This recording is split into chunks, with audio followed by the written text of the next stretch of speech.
But what it is just lack of accountability. Yep. And where that stems from, Eric, is that people hang around with people who are low achievers and complacency people.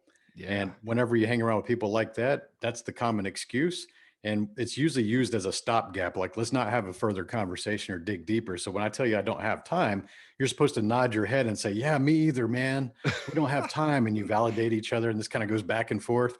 And Yeah. then you're like, whew, thank God nobody asked me about going deeper, or asked me to show them my schedule or tell me what they're actually doing on an hourly basis every single calendar day of the year. Because if they would have asked that, they would have exposed me that I actually do have a lot of time. I'm wasting time watching Netflix, screwing around on the internet, just scrolling or side swiping, whatever app you're using.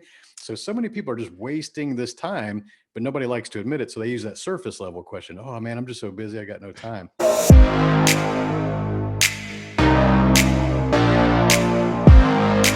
Tony, you're a husband, you're an entrepreneur, best-selling author, speaker, host of the 365 Driven podcast, Car Fanatic, and of course, part of Arete Syndicate. Thank you so much for your time, man. I appreciate it.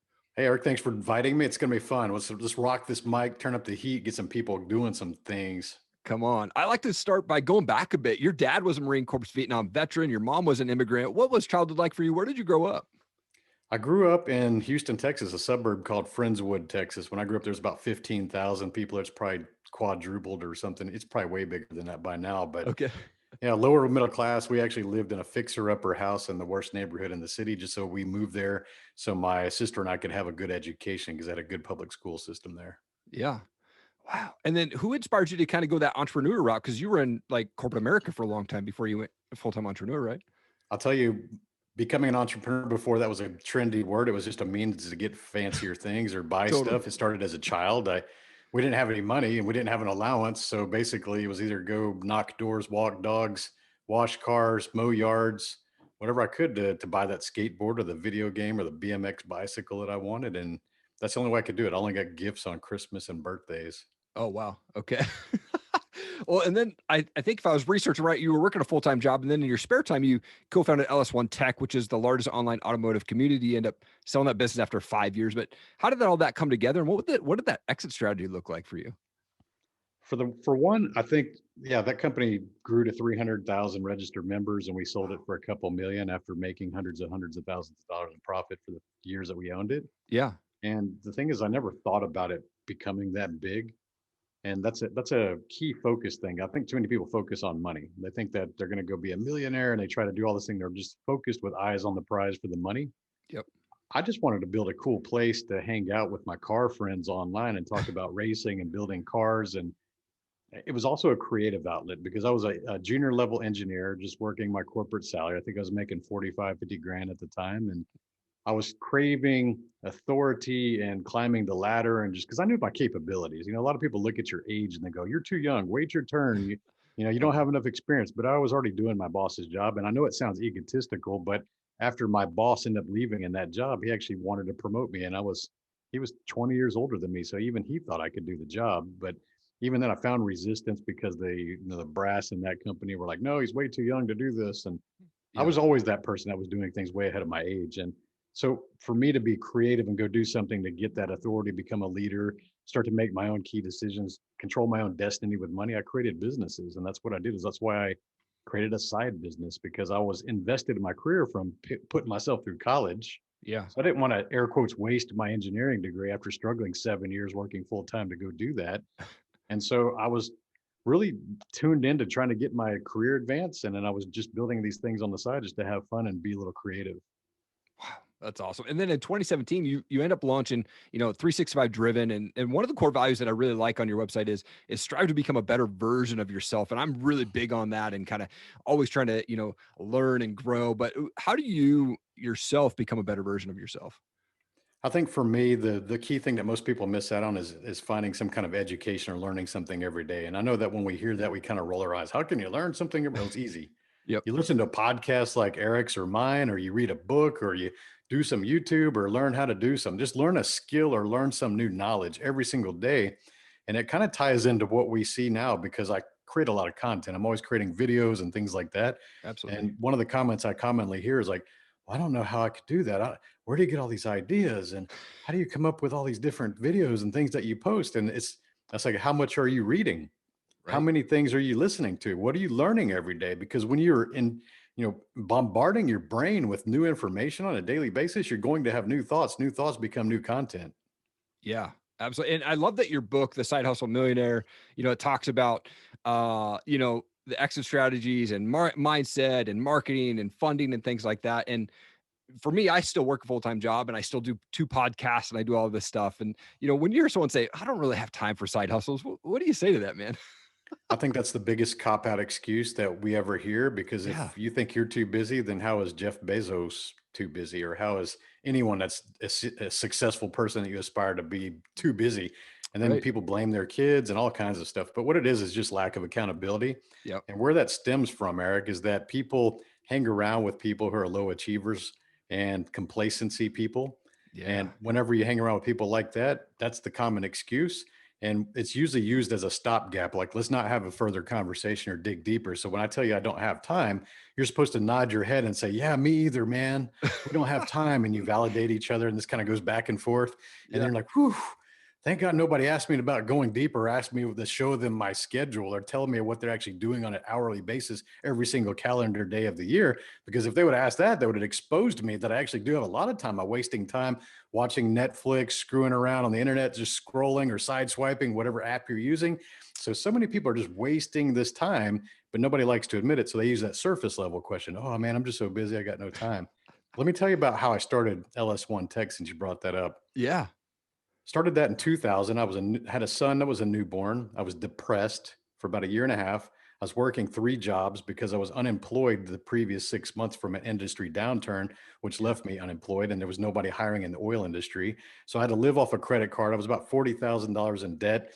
And when I finally got another job, it was about $30,000 a year, because it was the only place that would hire me. So I went back and started waiting tables every single night at the restaurant that I was working at before I graduated. Then on Saturday mornings, I would go work in a mechanic shop and work on cars until about 4 in the afternoon. And then I'd go back and wait tables. On Sunday, I would wait tables on a double shift. So I literally worked every single aspect of production hours I could. And Yeah. then when I got home, I started to teach myself how to code by reading books on how to code HTML, how to teach myself on Photoshop, how to do graphic design. So I was depressed, broke, severely in debt, below zero. I would have loved to start at zero. I had to fight for 3 years to get back to zero, and had a failed relationship and a toxic, she was very verbally abusive alcoholic. Mm. And I was in all these bad situations, felt like my life was spiraling out of control. But I started my first business. And the reason I did that is because I needed something creative. I needed some glimmer of hope to focus on, to maybe this could build something. And end up, we severed that relationship, because even my son's mother would make fun of what I was doing. She said, that's a stupid idea. You're wasting your time. Guys talking on the internet is dumb.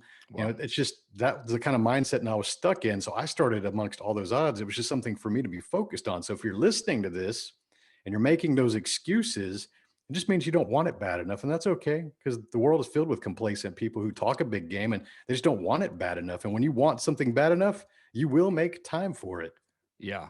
Man, I'm the same way. Like I'm not a full-time entrepreneur, but I work 9 to 5. I'm blessed to work for an awesome company that allows me to do this. But for me, 4 a.m., 6 days a week, man, I'm up and I'm cranking on my podcast and guest editing and reaching out and updating my site. And if I didn't have that time, like my desire to be successful is bigger than my desire for sleep. And so that's Absolutely. where it comes in, where I'm like, dude, I'm going to make this happen and whatever it takes. And then usually 5, 6 o'clock in the evening, I can, break away from the job and go spend time with the family. But that morning couple hours, man, that's the big time for me. Dude, I love the morning. I love the morning because your emails aren't going off. Nobody's calling you. Most people are sleeping in, so it's quiet. Yeah. You don't see a lot of noise outside. There's not a lot of cars driving around. It's just a great way to be really focused. And for me, I'm a morning person. I get up Yep. around 4:30 in the morning, and I haven't used an alarm clock in 20 years. Even when I was working corporate, I was never late, and I've Yep. never used an alarm clock. And the reason is because I know that I sleep about 7 hours when I'm not sick, right? When I'm Mhm. healthy, I sleep about 7 hours. So I just go to bed on time and I wake up a little earlier than I need to be. And I actually can relax. And I can tell you, there's nothing worse than starting your day, the very first second of your waking hours, by hearing a blaring ass crappy alarm clock. And most people hate their alarm clock. Totally. Sometimes I'll go take a power nap in the middle of the day and I'll use an alarm clock so I don't oversleep. And it Yeah. still pisses me off when I hear it. And it's just a little nap. So Right. how are you waking up every single day with this thing blaring in your ear, and you're like, oh crap, another day? Well, it's probably because you're having a crappy life you created for yourself. You got a crappy job with a crappy boss, not doing what you really truly should be doing. And you're staying up too damn late, which requires you to use an alarm clock. Yeah. And that kind of leads, I mean, what you were just talking about, like to what your podcast is, a 365 driven podcast. It's a top 100 podcast. Congrats, by the way. But you dive into what you call the 4 cornerstones of happiness and success, which is wealth, health, mindset, and relationship. Why are those 4 so important? I think that's just a awareness thing over time. I'll tell you Yeah. that I had different purposes during each decade of my life, right? Yeah. When we're teenagers, we're just trying to fit in and get with girls. Right. And then 20s, we're trying to get our education, trying to build some public status, trying to grow up the ladder, trying to get maybe some authority or just something, trying to establish ourselves, trying to prove ourselves at that age in our 20s.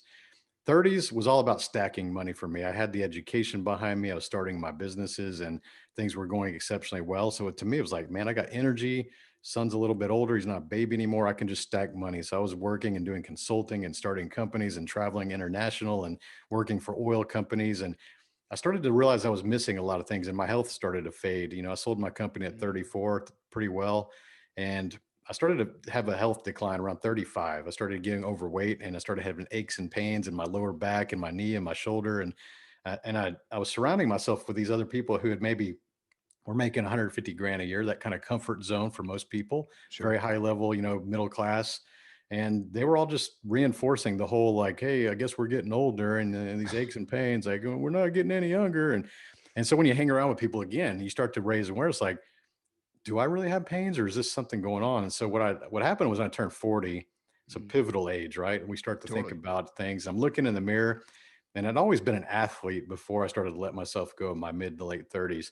And I'm looking at it and I got bitch titties and I got a belly sticking out and I'm looking weak and my arms are small and I didn't have any energy. I mean, literally, dude, one time I realized I was weak as fuck is I was running late for a meeting at a client's office and he had a big escalator in their lobby. It was like a 2-story escalator. And Yeah. so I just started walking up the escalator to make sure I got to the next floor a little quicker.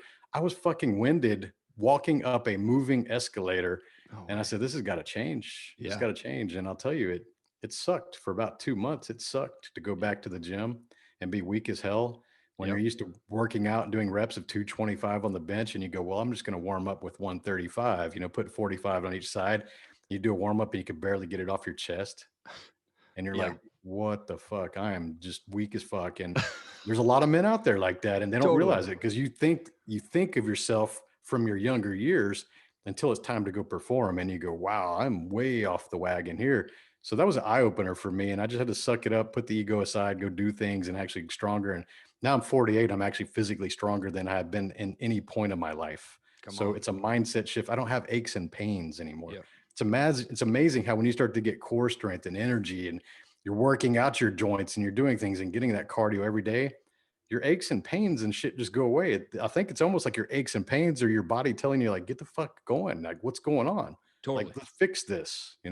Yeah, absolutely. I turned 40 in 2000 and had my 41st birthday here just last year, or excuse me, I had 40 in uh, 2019. And so my goal was like, by the time I turned 40, I want to get down to 175 pounds. I was like sitting at 200 forever. And Yeah. then of course I went to go work out and lasted for like 3 days. And then I Yeah. was like, all right, I'm getting back into this. And so I said, by my 41st birthday, I'm gonna be the best shape that I've ever been in. And I just did 90 days straight of cardio and just started intermingling weights after that. And actually got down, went from 200 to 168 pounds. And now I'm sitting about 175. Damn, And dude. Good job, man. Good thank job. you. It was Yeah. tough. Kick my Dude, butt, you know dude. what? And even if you didn't have a lot of time, which is still bullshit excuse to work out, Yeah, 90% of our fitness is just diet, just totally. eating properly. Don't overeat, portion control, put away the sugary shit. Don't ever drink any soft drinks ever again. Right. Just just watch what you put in your body and it's going to make a huge change in your energy and your physical composure. It just everything changes with diet. Yep. Absolutely. And one of the things that I saw on you while I was doing research on you is I think hopefully you're still doing it, but you're a president at Toastmasters Club, right? Are I you still was doing? president for 1 year. Yeah, I'm not Okay. not not in the last year. I handed the reins over to someone that did really well in the group. So Oh, I think nice. it's a good way to pass on leadership. I think success never comes without a succession plan, and you have to hand those batons off to give people encouragement to inspire other people to do the same.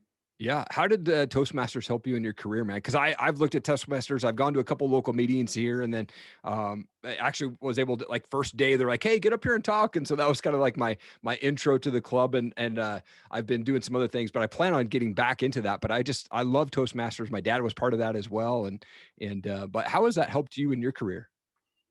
I can tell you the story of when I discovered I had stage fright. Okay, that's awesome. So, so this is a good ego story for people, especially you people that with manager title, or maybe you're a small business owner, or Yeah. maybe you've got a little team and you think like, well, I don't need public speaking training because I do slideshow presentations all the time and people listen to me and I stand in front of people and I have the occasional courage to stand in front of people and talk. Therefore, I have public speaking skills. That defines about 80% of the corporate world, especially middle managers, right? We do a Right. lot of slideshows. We do have closed door things. We do talk in meetings. That's not entertaining. That's not like, that's a captive audience. If you're Right. speaking to your employees or your team, they can't surf Instagram on their phone while you're talking. You're the boss. They can't go take a piss break or get on the phone because you're talking because you suck at what you're doing because you're the Right. boss.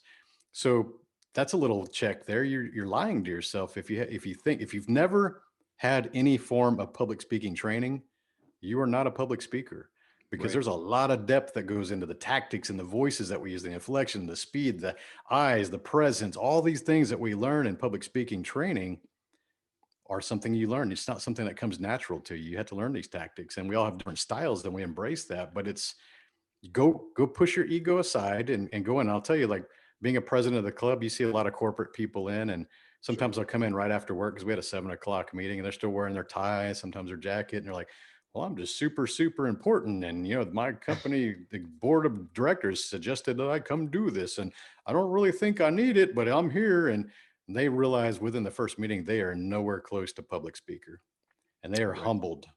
And then they Yeah. realize that I have to do some work. And it takes probably 3 months to start seeing real transformation from what I've seen for being in it for 4 years. Yep. That the humility has to come, and you have to realize that I'm a student again. This is something new. It's a new language. It's a new skill. And when you do that, when you open your mind to that, it's incredible. And a lot of people might be listening, well, Tony, I don't want to be a public speaker. I don't want to stand on stages. I'm not Tony Robbins. I don't want to do that. Like, yeah, I don't need that. Wrong. If you Yeah. open your mouth to speak to one person or 1,000 people, you can use the same skills to become more influential, more assertive, more certain, and clear with your message. So don't think about this. If you're going to be a podcaster, if you're going to go on TV or be on the radio or even do webinars or just lead a group or lead your team, public speaking skills will enhance every time you verbally communicate. We got this app Clubhouse that just kicked off. Everybody's raving about right now, right? Love it. Yeah. You don't think that the public speaking training people are going to collaborate and like do a really awesome job and get all the followers there? That's what we're seeing. The Yeah. people that open their mouth and they're me 4 years ago, Mono Tony is what I call him, the old Tony. Okay. One volume. Hey, thanks for having me here, Eric. It's a great show. And, I really appreciate this. And I just want to give you the best ideas I can. If you would interview me like that, you would have just been like, dude, this show's only 10 minutes long, bro. Hey, thanks for wrapping up. We ran out of time. Guys, you got to learn how to speak with emotion, energy, passion, Yeah. conviction. And we do all these with these tactics. You hear me speaking. This is not how I used to speak 4 years ago. I had to learn these skills, and everybody can learn these skills. Yeah. Absolutely. Yeah. When you're focusing less internally, like, what do they think about me? What do I sound like? What do I look like? Am I making stupid faces? Or my hands move? Like, you're worried so much about yourself that you can't stay on message. When you get up on the stage or on a microphone to serve other people and educate them, then the shift happens. You don't care what you look like or what you sound like because you're focused on the message. And if you had the right training and tactics to get your message out, it's just going to come out. Yeah. That's awesome. I wanted to shift to a few fun questions here real quick. Since you are the car fanatic there, how many cars do you own? Right now, I'm down to 5. I actually Okay. used to have 10, and I said, this is kind of stupid. And I've got more expensive cars, but I've got fewer of them, and I'm okay with that. I still don't spend a lot of time driving and racing like I used to. I actually put the racing stuff on hold in 2015 when I decided to leave corporate and go focus on building 2 more companies. Yeah. And so I had to go sacrifice something I love because it was a very expensive and time-consuming distraction. Sure. And that's what I do. I've always been willing to sacrifice something I enjoy that's a distraction to be able to come back to it later at a bigger play bigger later on. Totally. Yeah, I'm the same way. I'm a music guy, so I love to ask this question, but what's the favorite type of music for you? Or do you have a favorite band that you like to listen to? I would say prior to me getting into the personal development space, I used to listen to primarily country, but I listen to everything. One instrument I don't like is the accordion. So accordions never sound good to me. Let's be honest. Like, Totally. no, terrible. It's just a terrible instrument. That and bagpipes. No, it's terrible. Those are both. Right. If those two instruments would go away, I would probably love all types of music. But I do like the rest of the music. Yeah. So with that in mind, I actually met my wife country dancing, and here in Texas, that's what you do, right? We go country Right. dancing. That's where all the pretty girls hang out, and they'll actually dance with you without thinking that you're going to take them home, which is a great way to get into the conversation. Right. Absolutely. Well, what's coming up next for you, man? What do you got going on for 2021? What are you most excited about? Kicked off some new coaching formats this year. I was doing a mastermind, so I was a member of some previous masterminds with Lewis Howes, and I like that format a lot. It's really teamwork and camaraderie and accounting and just holding each other accountable and being fully transparent. Yeah. And until then, I've been doing some small group coaching and webinars and things like that, and also one-on-one coaching. So this year, I decided I was going to do the masterminds and roll those out. And we kicked them off at the beginning of the year, and that's going to be exciting. So as each quarter passes, I'll probably add one or two new masterminds going forward, just to kind of keep these things going. But it's a really only in a couple meetings, it's been powerful and impactful for the people in there. Very cool. Tony, this has been such an honor to have you on my show. Thank you so much for coming in and sharing your story and what you got going on, and truly an honor to have you on. You are an absolute world changer, man. Thank you so much for joining me. Hey, Eric, thanks for having me on, man. Enjoyed being here. And, if you want to find me, go to 365driven.com and you'll find everything that I do online. And I'm doing a lot. Yeah, absolutely you are. And it's good stuff. Thank you so much for watching the show today. I appreciate it. If you could, please leave a rating and review on our Apple podcast. The link is down below. That helps us get our message out, get the show out, helps us get ranked out there on the Apple podcast. Also, leave a comment below, man. I'd love to know what part of this show made the most impact on you. I respond to every comment on there. And please share this video, whether you're watching on Facebook, Instagram, YouTube. Please share it out. We want to make sure that we impact as many people as we can with the guests that come on my show and highlight those guests and what they've got going on, and they're changing the world. So thank you so much for the time. So appreciate it. Have an awesome day.